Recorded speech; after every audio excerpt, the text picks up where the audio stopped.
Hi everyone, Alyssa here with the Frugal Happy Planner. So I just wanted to do a quick video on why I use an Inkjoy pen for my hand lettering in my Happy Planner versus using a Micron pen. Now the biggest difference between the two is the Inkjoy is a lot inkier, it's a lot smoother on the page, and then it's also easier for filling in those downstrokes when you're doing foligraphy.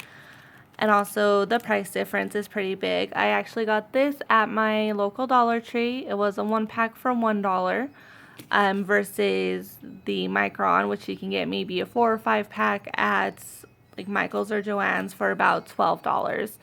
So a little bit of a difference there. And I've been using this pen for about 3 weeks in my Happy Planner, and I've still got quite a bit of ink left in it, so it does go quite a bit for each individual pen.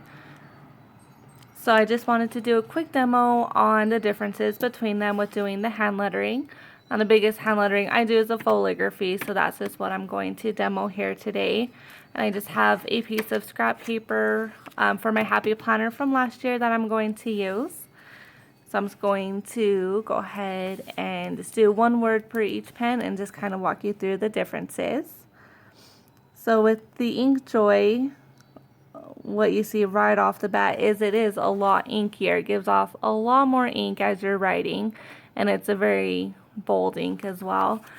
So that's one big difference, and it's very smooth, so it's easy to get those letters out, especially with doing like cursive and things like that.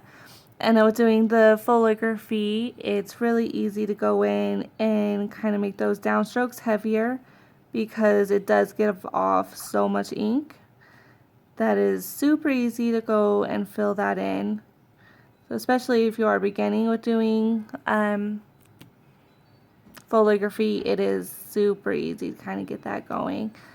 So there's that with the Inkjoy. As you can see, it gives off a lot of ink, and it's very crisp and smooth with how it goes onto the page. So I really like using this one.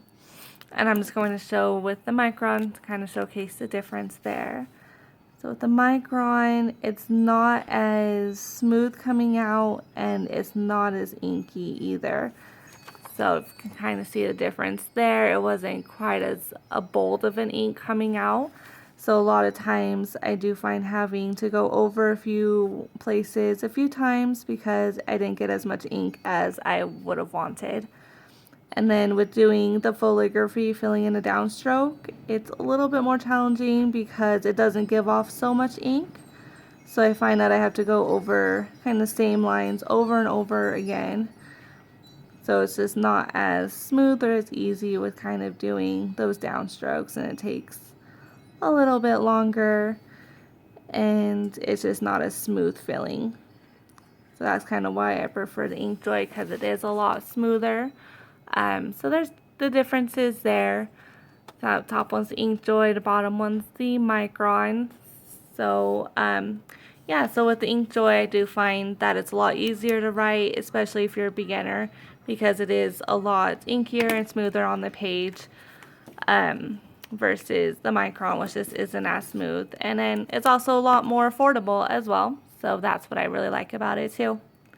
Alright, so I do want to thank you for joining me on this video. If you found it helpful, please give me a thumbs up and subscribe if you want to see more, and I hope to see you on my next video. Thanks guys, bye.